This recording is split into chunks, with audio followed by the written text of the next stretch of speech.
অর্থ ও পরিকল্পনা মন্ত্রী আমির খসরু মাহমুদ চৌধুরী বলেছেন, অপ্রয়োজনীয় নিয়ন্ত্রক জটিলতা কমিয়ে দেশে ব্যবসা পরিচালনা সহজ করা হবে। এছাড়া আসছে বাজেটে বেসরকারি খাতের প্রবৃদ্ধি সহ উদ্যোক্তা বিকাশ ত্বরান্বিত করা হবে বলেও জানান তিনি।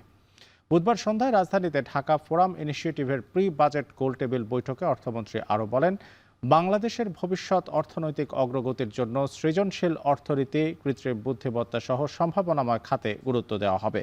গোলটেবিল বৈঠকে বেসরকারি খাতের প্রতিযোগিতা সক্ষমতা বৃদ্ধি, পুঁজিবাজারের বিকাশ, সবুজ ও নীল অর্থনীতির সম্ভাবনা নিয়ে বিস্তারিত আলোচনা হয়। অংশগ্রহণকারীরা 2034 সালের মধ্যে বাংলাদেশকে একটি $1 ট্রিলিয়ন অর্থনীতিতে পরিণত করার লক্ষ্যে দীর্ঘমেয়াদী কৌশল নিয়েও মত বিনিময় করেন।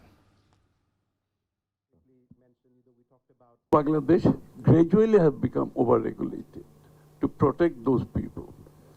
So, যেহেতু আমরা elected government, আমাদেরকে, as I said, the very slogan is democratization of economy, and that's where it come from. That ওই জায়গা থেকে departure এর জন্য আমাদেরকে এই স্লোগানটা আনতে হয়েছে, we want to democratize the economy, and বাংলাদেশের প্রত্যেকটি মানুষ should be able to participate in the economic activities of the country.